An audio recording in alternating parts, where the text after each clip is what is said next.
여러분 모두에게 우리 하나님의 크신 은혜와 축복이 함께 하시기를 우리 주님의 이름으로 축원합니다. 올 겨울 들어서 가장 추운 날인 것 같습니다. 아마 영하 한 10도 전후가 되지 않나 싶어요. 아마 이 경주 땅이 영하 10도까지 내려가는 일이 거의 없는데 가장 추운 날인 것 같습니다.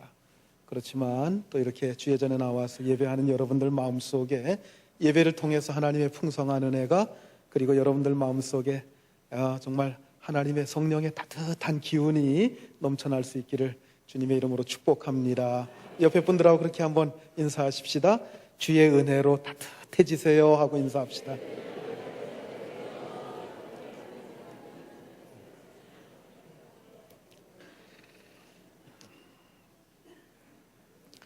우리가 믿는 예수 그리스도는 태초부터 말씀으로 하나님과 함께 계셨고 그분 자신이 또한 하나님이십니다.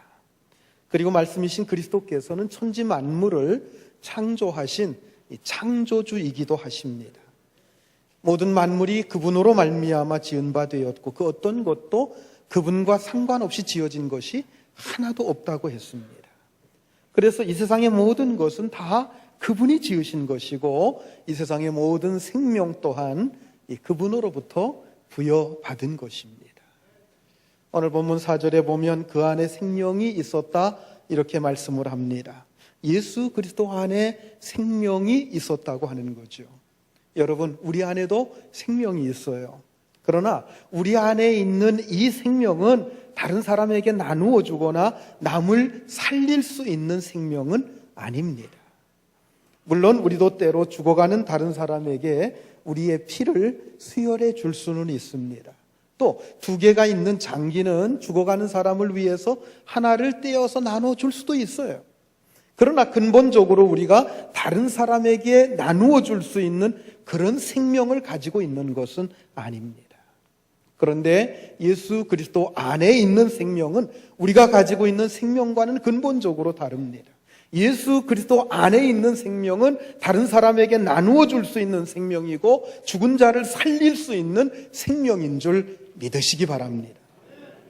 자, 고린도전서 15장 45절 말씀을 우리 같이 한번 읽겠습니다. 기록된 바 첫사람 아담은 생명이 되었다 함과 같이 마지막 아담은 살려주는 영이 되었나니. 첫사람 아담은 생명이 되었다. 이 말씀 보면 여러분 구약성경 기억나는 게 있죠? 창세기 몇 장 몇 절? 2장 7절 말씀, 지난주에도 같이 살펴본 말씀인데요. 우리 같이 한번 다시 읽습니다. 여호와 하나님이 땅에 흙으로 사람을 지으시고 생기를 그 코에 불어넣으시니 사람이 생명이 되니라. 흙으로 사람을 지으시고 생기를 그 코에 불어넣으시니 사람이 뭐가 됐다고요? 생명이 된지라. 생명이 뭐예요? 살아있는 영의 사람이 됐다. 그런 얘기입니다. 이렇게 아담은 살아있는 영의 사람으로 지어졌습니다. 그런데 아까 읽었던 그 말씀 고린도전서 15장 45절 말씀에 보니까 뭐라고 했어요? 마지막 아담은 살려주는 영이 되었나니 이렇게 말씀하고 있어요. 예.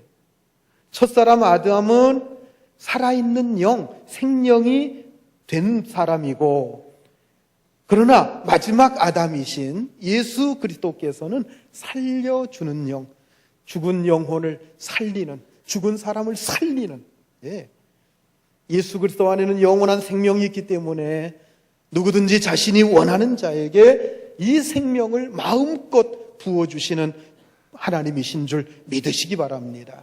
그래서 예수님께서는 요한복음 5장 21절에서 자신에 대해서 이렇게 말씀을 하셨어요. 같이 봅니다. 아버지께서 죽은 자들을 일으켜 살리심같이 아들도 자기가 원하는 자들을 살리느니라. 하나님 아버지께서 죽은 자를 살리시는 것처럼 우리 주님 예수 그리스도께서도 원하는 자를 다 살리실 수 있습니다. 예, 자기가 원하는 자를 다 살려서 일으키실 수가 있습니다. 유명한 설교가 마틴 로이드 존스 목사라고 하는 분이 계십니다. 그분의 일화 가운데 이런 이야기가 있어요. 한 유년부 선생님이 아이들에게 물었어요. 예수님이 죽은 나사로를 살리실 때 왜 나사로야 나오너라 이렇게 했는지 아니? 그랬더니 한 아이가 이렇게 대답을 했다고 합니다. 나사로야 하고서 개인의 이름을 부르지 않았으면 죽은 사람들이 다 살아났을 테니까요. 여러분, 그 아이가 누군지 아십니까? 그 아이가 바로 마틴 로이드 존스 목사님이었다고 합니다. 자기 어린 시절 얘기예요. 그는 예수님께서 말씀만 하시면 모든 죽은 자들이 다 살아날 줄 어려서부터 믿었던 겁니다. 여러분, 그렇습니다. 주님은 모든 죽은 자들을 다 살리실 수 있는 분이심을 여러분 믿으시기 바랍니다. 이렇게 예수 안에 있는 생명은 모든 죽은 자들을 살릴 수 있는 그런 생명입니다. 예수님의 생명은 너무나도 풍성합니다. 자, 그런데 예수님은 생명을 주실 때 무엇으로 생명을 주시느냐? 빛으로 생명을 주십니다. 자, 오늘 본문 4절 말씀 같이 한번 읽습니다. 그 안에 생명이 있었으니 이 생명은 사람들의 빛이라. 자, 예수님께서는 무엇을 통해서 생명을 주신다고요? 빛으로 생명을 주십니다. 무슨 약을 먹여서 생명을 살아나게 하는 게 아닙니다. 피를 수혈해 주어서 죽은 생명이 살아나게 하는 것이 아닙니다. 물론 예수님의 십자가의 보혈의 피, 그것으로 죽은 자들이 살아나긴 합니다. 그러나 이 생명, 이것은 근본적으로 빛을 통해서 우리에게 주어지는 생명이라고 하는 거예요. 빛 안에 생명이 있다고 말씀하고 있습니다. 얼마 전에 그 텔레비전에 보니까 과학자들이 모여가지고 이 과학에 대한 얘기를 이렇게 서로가 나누는 그런 것을 잠깐 제가 본 적이 있어요. 그런데 그 과학자들 입에서 무슨 얘기가 나오는가 하면은 참 신비로운 것은 성경 창세기 1장에 보면 하나님이 천지 만물을 창조를 하시는데 맨 먼저 빛을 창조했다고 하는 이것이 너무나도 놀랍다는 거예요. 그러니까 세상을 창조하면서 태양을 만들고 지구를 만들고 이렇게 시작했다고 하면 자기들이 쉽게 이해할 수 있고 그 다음에 보편적으로 이렇게 이해할 수 있는 내용인데, 하나님이 천지를 창조했다고 하면서 빛을 먼저 창조했다, 이것은 과학적으로 너무나도 놀라운 얘기라는 거예요. 왜냐하면 그 과학자들의 얘기가 그겁니다. 모든 것이 빛으로부터 시작된다는 거예요. 모든 생명체가 빛으로부터 온다고 하는 거예요. 그래서 태양을 창조하고 그 다음에 태양으로부터 빛이 생겼다, 이렇게 얘기하지 않고 하나님께서 빛을 먼저 창조하셨다, 이 얘기는 참으로 놀라운 얘기라고 하면서 설명하는 것을 듣고서 제가 은혜를 받았어요. 과학자들 얘기를 통해서 제가 은혜를 받았어요. 정말 여러분, 하나님께서 빛을 창조했다고 하는 것, 맨 먼저 빛을 창조했다고 하는 이것은 참 놀라운 얘기입니다. 왜요? 이 빛이 모든 생명체의 근원이기 때문이에요. 그래서 이 생명이 빛으로 말미암아 주어졌다고 하는 것, 이 오늘 요한복음의 이 말씀도 참으로 놀라운 말씀입니다. 여러분, 빛 안에 생명이 있습니다. 자, 성경에서 빛이라고 할 때 이 빛이라고 하는 것은 몇 가지의 의미를 가지고 있어요. 크게 세 가지의 의미를 가지고 있는데, 첫째는 하나님의 영광을 빛으로 나타냅니다. 자, 뭘 빛으로 나타낸다고요? 하나님의 영광. 여러분, 빛의 근원은 어디서부터 와요? 하나님으로부터 옵니다. 하나님의 영광으로부터 빛이 오는 거예요. 자, 이사야서 60장 19절 말씀 우리 같이 읽습니다. 다시는 낮에 해가 내 빛이 되지 아니하며 달도 내게 빛을 비추지 않을 것이요 오직 여호와가 내게 영원한 빛이 되며 내 하나님이 내 영광이 되리니. 여러분, 해와 달이 빛이 아니고 하나님의 영광이 영원한 빛이 되는 줄 여러분 믿으시기 바랍니다. 두 번째로, 빛은 뭘 나타냅니까? 빛은 하나님의 계시의 말씀을 나타내는 거예요. 첫 번째가 뭐라고요? 하나님의 영광, 하나님의 얼굴에서부터 나타나는 영광. 물론 하나님의 얼굴, 우리처럼 얼굴을 생각하시면 안 돼요. 하나님으로부터 나타나는 그 영광, 그것이 빛이고요. 두 번째는 하나님의 계시의 말씀이 빛입니다. 고린도후서 4장 6절 말씀 같이 읽겠습니다. 어두운 데에 빛이 빛이라 말씀하셨던 그 하나님께서 예수 그리스도의 얼굴에 있는 하나님의 영광을 아는 빛을 우리 마음에 비추셨느니라. 혼돈과 공허와 흑암이 깊은 세계에 하나님께서 빛이 있으라 말씀하심으로 천지 창조가 시작이 되었습니다.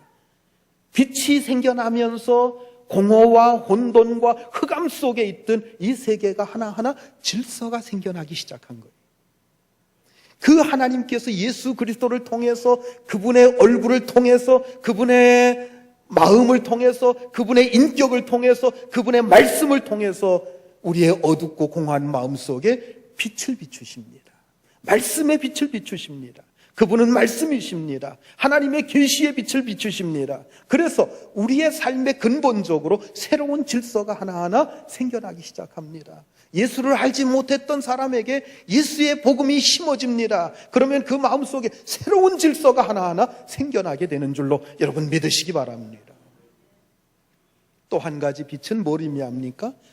도덕적으로 책임 있는 바른 생활을 빛이라고 성경은 말씀하고 있어요. 도덕적으로 책임 있는 바른 생활. 첫 번째는 하나님의 영광의 빛, 두 번째는 하나님의 말씀의 계시의 빛, 세 번째는 도덕적으로 책임 있는 바른 생활. 이것을 빛이라고 말씀하고 있어요. 너희는 세상의 빛이라. 빛이 온 세상에 비춤에 사람들이 그 빛을 보고 하나님을 알게 될 것이다. 너희의 바른 생활을 통해서 그들에게 이 새로운 삶을 만들어 줄 것이다. 여러분 마태복음 5장에서 그렇게 말씀하고 있지 않습니까? 자, 에베소서 5장 8절 9절 말씀 우리 같이 한번 읽겠습니다. 너희나 전에는 어둠이더니 이제는 주 안에서 빛이라. 빛의 자녀들처럼 행하라. 빛의 열매는 모든 착함과 의로움과 진실함에 있느니라. 자, 여러분들이 말씀 안에서 깨닫고 그리스도를 닮은 그러한 착하고 윤리적이고 그리고 의롭고 진실된 삶을 살게 된다고 하는 거예요. 더러운 생활, 죄짓는 생활 청산하게 되고 착하고 진실되게 살아가게 된다고 하는 것입니다. 바로 이게 빛의 생활이라고 하는 거예요. 자, 그런데 오늘 본문 4절에 나타나는 빛은 이 세 가지 하나님의 영광의 빛, 말씀의 계시의 빛, 그리고 바른 생활의 빛, 이것을 다 포함하는 것이라고 볼 수 있겠습니다. 여러분, 예수님께서 우리에게 주시려고 하는 생명은 영광된 생명이에요. 결코 욕된 생명이 아닙니다. 사람들 가운데에는 나이가 들어가면서 점점 취해져 가고 욕되게 사는 사람들이 있어요. 그러나 주님이 주시는 삶은 영광된 삶인 줄 여러분 믿으시기 바랍니다. 그래서 영광의 빛이, 주님의 영광의 빛이 비치는, 말씀의 빛이 비치는 사람, 그러한 사람의 삶은 점점 아름다워져야 돼요. 점점 천사가 되어져가야 됩니다. 그래서 마지막 성질 때는 천사와 같은 모습으로 이 세상을 떠나가야 될 줄로 믿으시기 바랍니다. 이렇게 사는 사람이야말로 하나님의 영광의 빛이 비추어진 삶이라고 할 수 있겠습니다. 이렇게 여러분들의 삶이 하나님의 영광에 비추어지는 영광스러운 거룩한 삶이 될 수 있기를 우리 주님의 이름으로 축원합니다. 자, 그런데 무엇보다도 중요한 것은 이 생명은 말씀 안에 있다는 사실이에요. 예수님이 주시는 생명은 말씀에 대한 깨달음을 통해서 얻어지는 것입니다. 말씀의 빛이 우리 속에 비춰질 때에 그 말씀의 깨달음을 통해서 우리의 삶이 새로운 질서로, 새로운 모습으로 변화되어 간다는 것입니다. 하나님의 말씀이 내게 비추어져서 무엇인가 나에게 새로운 깨달음이 있어야 됩니다. 말씀을 전혀 듣지 못하거나 말씀이 있다고 할지라도 그 말씀을 통해서 하나님의 영광을 깨닫지 못한다고 하면 여러분, 이 진정한 여기서 지금 말씀하고 있는 이 생명과는 전혀 상관없는 삶이 돼버리고 만다고 하는 거예요. 우리의 삶이 생명력이 넘쳐야 되는데 말씀에 대한 깨달음이 없으면 그 하나님의 그 생명력이 우리 속에 임하지도 않고 넘쳐날 수도 없다고 하는 겁니다. 말씀의 빛이 내 마음속에 비추어서 그 말씀 속에서 하나님의 영광을 우리가 발견해야 됩니다. 여러분, 우리 기독교를 말씀의 종교라고 하는 이유가 바로 여기에 있습니다. 그래서 우리는 자꾸 하나님의 말씀의 빛이 비춰지는 자리로 자꾸 나와야 됩니다. 여러분, 그 자리가 어떤 자리입니까? 그 자리가 어디예요? 바로 지금 여러분들이 드리고 있는 이 예배의 자리인 줄 여러분 믿으시기 바랍니다. 여러분, 이 예배의 자리가 얼마나 소중한지 몰라요. 이 말씀의 빛이 비추어지는, 하나님의 생명력이 공급되는, 하나님의 생명력으로 풍성해지는 그러한 빛의 자리인 줄, 생명이 넘치는 자리인 줄 여러분 믿으시기 바랍니다. 우리는 말씀이 우리에게 비춰짐으로 하나님의 영광이 내 마음속에 가득히 비춰지도록 해야 됩니다. 여러분, 그게 없으면 결코 예수 안에 있는 그 생명의 풍성함은 우리가 결코 누릴 수가 없습니다. 그리고 그것이 있어야 빛의 자녀들처럼 살아갈 수가 있어요. 그것이 있어야 우리가 빛의 열매를 맺을 수 있어요. 여러분, 빛의 열매가 뭐라고 했습니까? 모든 착함과 의로움과 진실함이라고 했어요. 사랑하는 성도 여러분, 하나님의 말씀의 빛과 하나님의 영광의 빛이 여러분 심령 속에 가득히 비춰질 수 있기를 주의 이름으로 축원합니다. 그래서 여러분 심령 속에 예수의 생명이 풍성하고 여러분들의 삶 속에 빛의 열매가 가득히 맺혀질 수 있기를 주의 이름으로 축원합니다. 자, 그렇다면 좀 더 구체적으로 말씀이 우리에게 비추어지는 그 하나님의 영광의 그 실체가 무엇입니까? 즉, 우리 안에 하나님의 말씀을 통해서 우리에게 깨우쳐 주시는 하나님의 계시가 있는데 그 계시가 무엇입니까? 그것을 두 가지로 볼 수가 있는데, 한 가지는 하나님께서 우리를 만드셨다고 하는 거예요. 하나님이 우리를 지으셨다고 하는 겁니다. 하나님이 우리를 지으셨다고 하는 얘기가 무슨 얘기예요? 우리 자신이 누구의 것이다? 하나님의 것이다, 그런 얘기. 여러분들의 생명이 하나님으로부터 온 줄 믿으시기 바랍니다. 여러분들이 가지고 누리고 있는 모든 것들이 다 하나님께서 주신 것인 줄 믿으시기 바랍니다. 하나님께서 우리에게 생명을 주셨습니다. 생각할 수 있는 능력도 주셨습니다. 살아갈 수 있는 모든 힘을 하나님께서 끊임없이 여러분들에게 공급해 주시는 줄 믿으시기 바랍니다. 왜요? 그분이 우리의 주인이시기 때문에 그렇습니다. 두 번째로, 하나님께서 우리를 하나님의 형상대로 만드셨다는 거예요. 그러므로 우리 인간을 보면 하나님을 볼 수 있어야 돼요. 우리가 하나님의 형상대로 지어졌잖아요. 그렇다고 한다면 사람들이 우리를 보면 누구를 볼 수 있어야 돼요? 하나님을 볼 수 있어야 돼요. 여러분들이 옆에 분을 한번 보십시오. 하나님의 모습이 보입니까? 하나님의 모습이 보여져야 돼요. 아, 하나님이 이렇게 생겼구나. 물론 외형은 아닙니다. 그분의 인격을 통해서, 그분의 삶을 통해서 하나님의 모습이 나타나야 됩니다. 그런데 이상한 것은 아무리 뜯어봐도 하나님의 모습이 잘 안 보여요. 하나님의 모습이 보이지 않고 엉뚱한 게 자꾸 보여요. 그게 뭡니까? 미움과 두려움과 질투심, 이런 무서운 모습들이 자꾸 보입니다.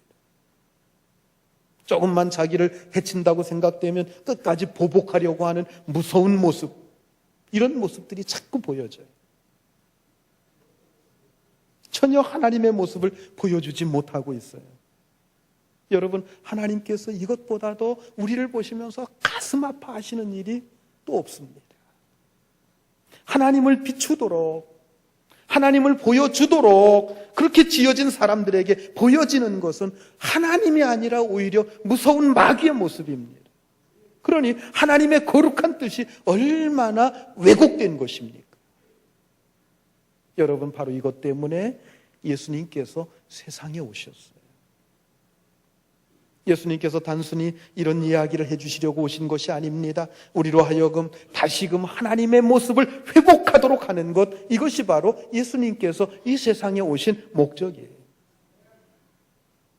하나님께서 우리를 만드실 때 흙으로 만드셨다고 그랬어요. 우리의 본질은 뭐예요? 흙이에요. 티끌이에요. 금이나 은, 또는 진주나 다이아몬드와 같이 값진 것을 가지고 합성해서 우리를 만드신 게 아니, 가장 흔하고 가장 보잘것없는 것으로 가장 아름다운 사람을 지으셨습니다. 왜 그렇게 지으셨을까요?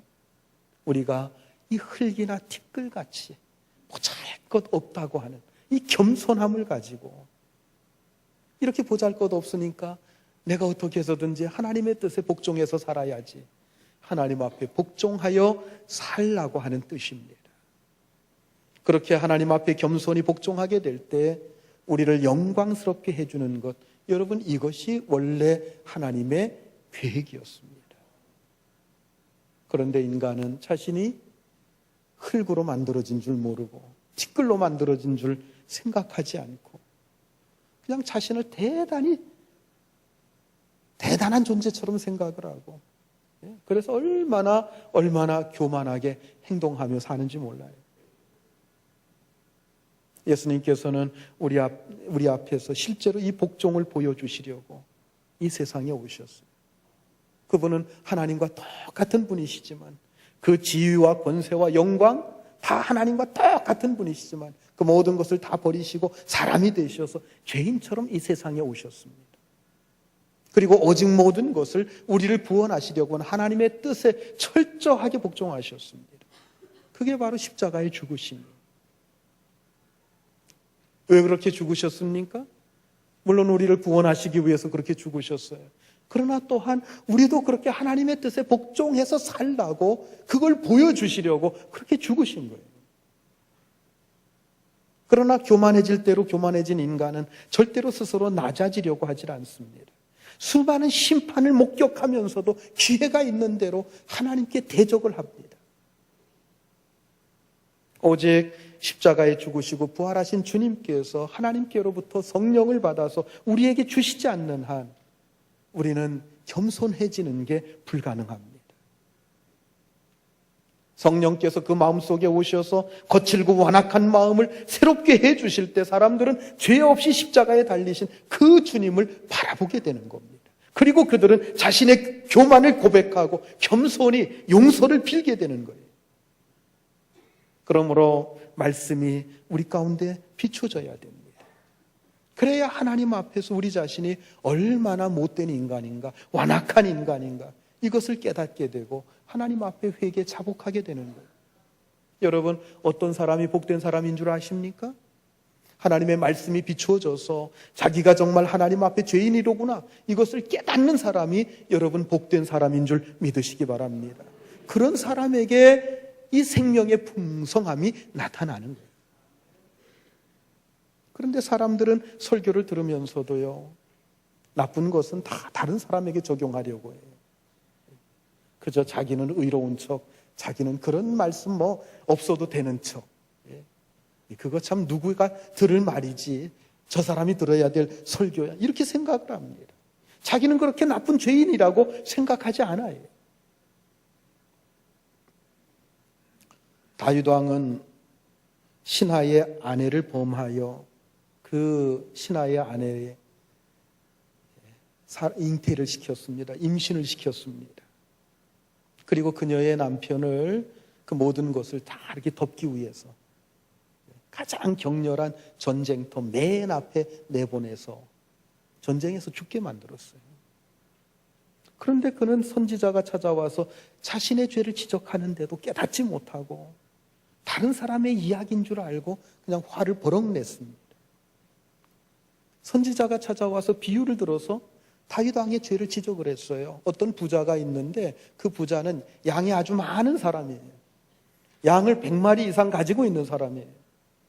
그런 부잣집에 어떤 손님이 찾아왔는데 자기 양 한 마리 잡아서 대접하는 게 아까워가지고 옆집에 양 한 마리 데리고 사는 어떤 과부가 있는데 한 마리가 너무나도 소중해서 자기 자식처럼 그렇게 여기고 같이 잠도 자고 같이 먹고 같이 생활하는 그 과부의 양을 빼앗아다가 그 양을 잡아서 손님을 대접했다고 하는 얘기를 선지자가 다윗 왕에게 들려줍니다. 그 얘기 듣고 있던 다윗 왕이 화를 버럭 내면서 이 죽일 놈 당장 나한테 데리고 와라. 그랬더니 선지자가 뭐라고 그랬어요? 바로 당신이 그 죽일 놈입니다. 그렇게 얘기를 했어요. 그 죽일 놈이 바로 당신입니다. 그때 비로소 다윗은 죽일 놈이 바로 나로구나 깨닫게 됩니다. 선지자가 직접 이제는 바로 당신의 죄요 이렇게 말하기 전까지는 다윗도 자기가 큰 죄인인지를 깨닫지 못했다는 거예요. 그러니 여러분, 우리가 얼마나 미련한 자인지 아십니까? 죽을 죄인이 바로 너야 이렇게 코앞에서 지적해 주기까지 우리가 깨닫지 못한다고 하는 것입니다. 말씀을 들으면서도 그저 다른 사람 얘기겠지 그렇게 생각하고 넘어갈 때가 얼마나 많은지 몰라요. 여러분, 비단에 있는 생명은 우리에게 어떻게 주어집니까? 이것은 먼저 말씀을 통해서 우리의 저 깊은 곳에 있는 모든 불신과 교만, 모든 죄악 이것을 다 끄집어냅니다. 그것에 대해서 애통하도록 만듭니다. 죄를 자백하고 애통하고 회개하고 그리고 그 죄를 예수의 피로 씻음 받을 때 비로소 그리스도께서 그 마음속에 성령을 주셔서 그 마음을 새롭게 하십니다. 여러분, 이게 바로 주님이 주시는 생명입니다. 그 사람 안에 있는 성령은 그 사람의 병든 심령을 치료하기 시작합니다. 이 세상에 살면서 받은 여러 가지 상처들, 두려움들 이런 것들을 다 치료하고 그리고 담대하게 만들어줍니다. 그리고 어느 누구도 그 죄로 책잡을 수 없도록 의의 두루마리를 입혀주십니다. 그리고 이제 그는 빛 가운데 걸어가게 되는 거예요. 사랑하는 성도 여러분, 우리 모두가 초신자로 돌아가야 돼요. 아직 이방인과 같은 그런 심정으로 우리가 돌아가야 돼요. 우리는 이미 다 깨끗해졌어. 나는 회개할 것이 없어. 이런 자만감에 그렇게 빠질 때가 얼마나 많은지 몰라요. 뭔가 안다고 생각을 해요. 그러나 여러분, 뭔가 조금 안다고 생각하면 그 사람은 아무것도 모르고 있는 거예요. 우리의 교만에 대해서, 우리의 자만에 대해서 우리는 가슴 아프게 생각해야 합니다. 우리가 얼마나 하나님의 은혜에 대해서 우습게 생각합니까? 하나님께서 우리에게 여러 번 찾아오셨습니다. 한두 번 찾아오신 게 아니에요.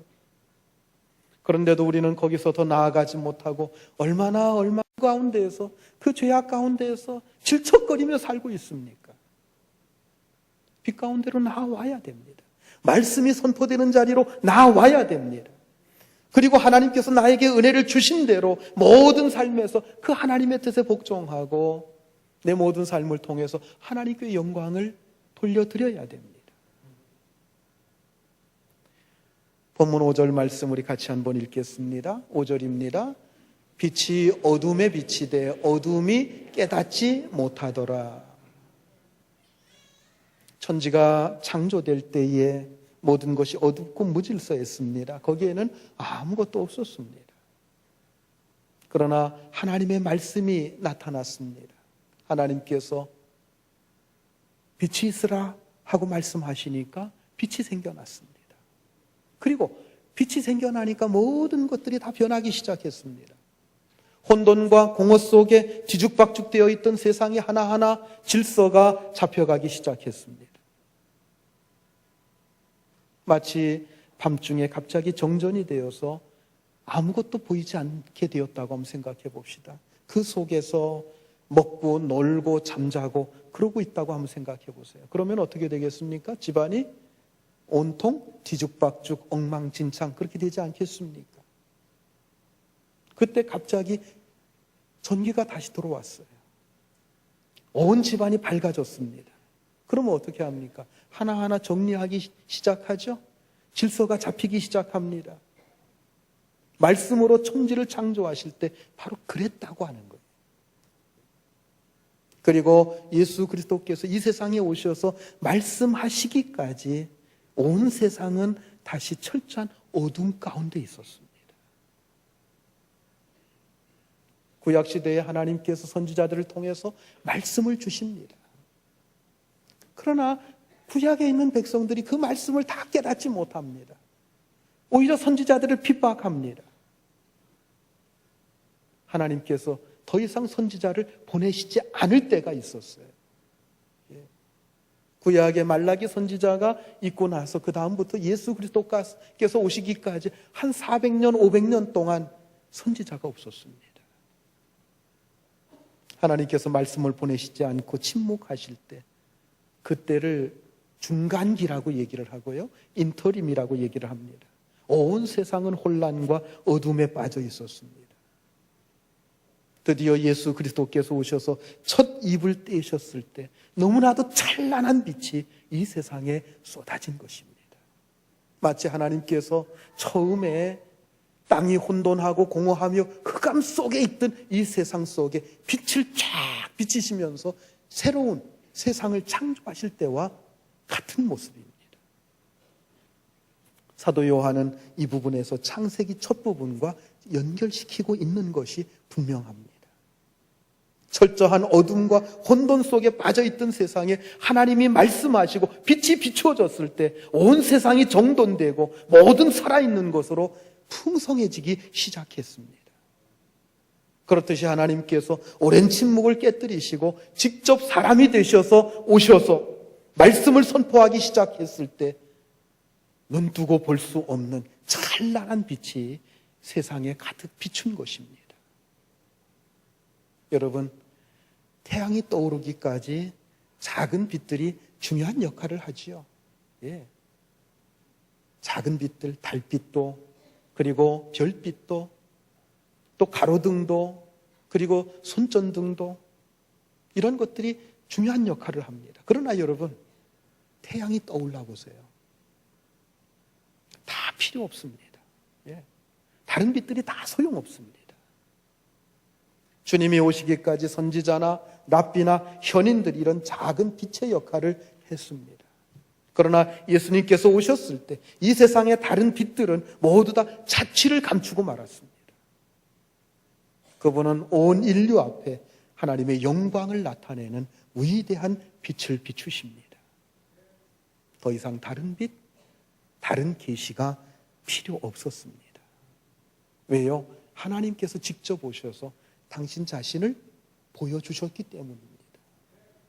여러분, 계시가 뭐예요? 감추어진 진리를 나타내 보여준다고 하는 게 계시입니다. 감추어진 진리가 뭐예요? 하나님의 실체예요. 하나님이라고 하는 그 진리, 그것이 사람들에게는 감추어져 있었습니다.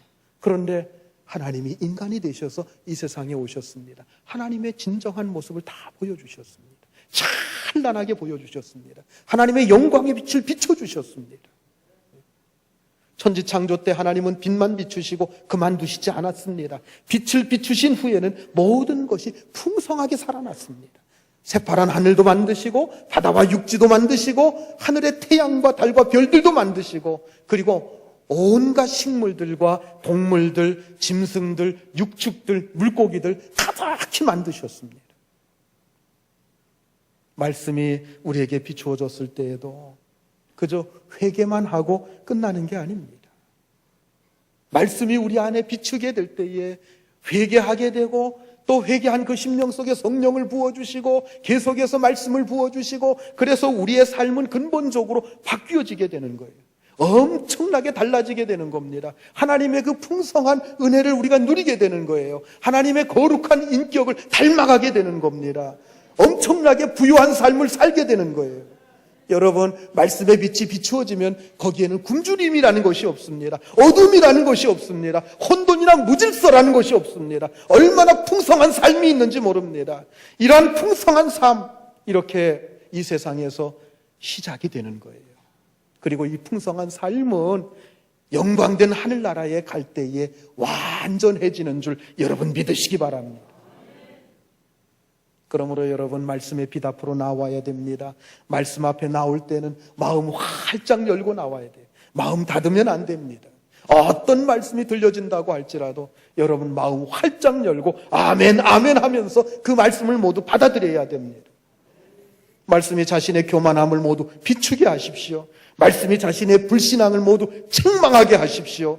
말씀이 자신의 거짓과 더럽고 취한 것들 다 끄집어내도록 만드시기 바랍니다.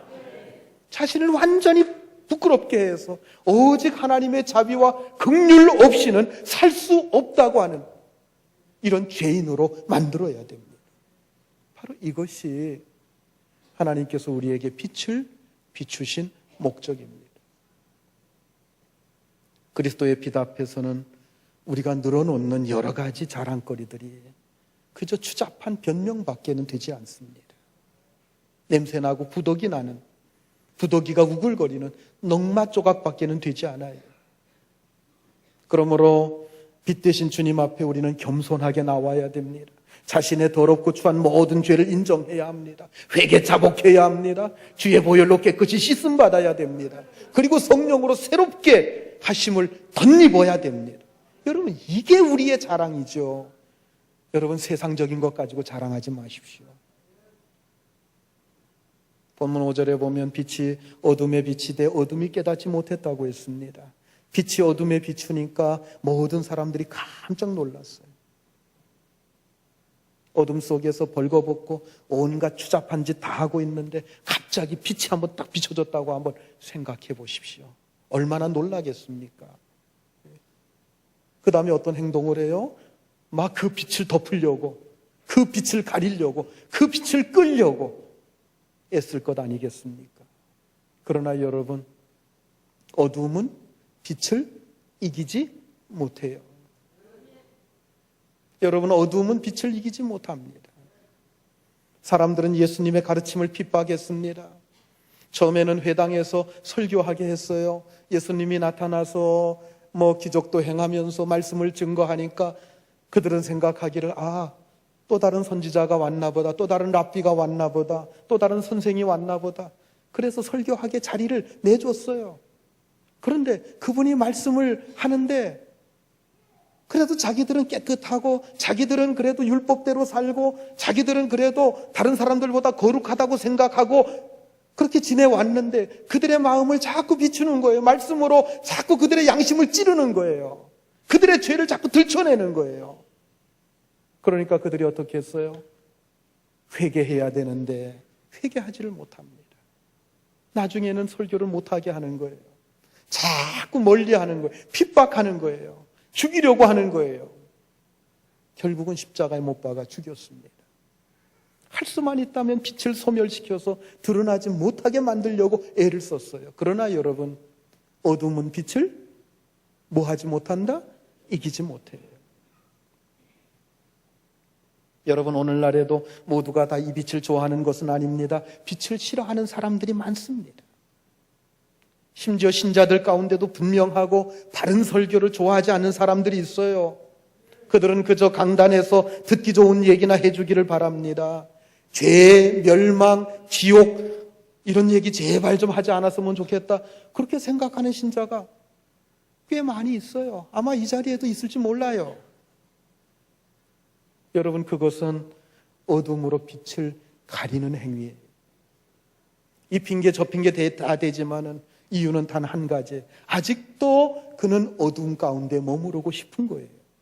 자기 정욕대로 자기가 하고 싶은 대로 더러운 생활을 하고 싶어서 빛을 싫어하는 거예요.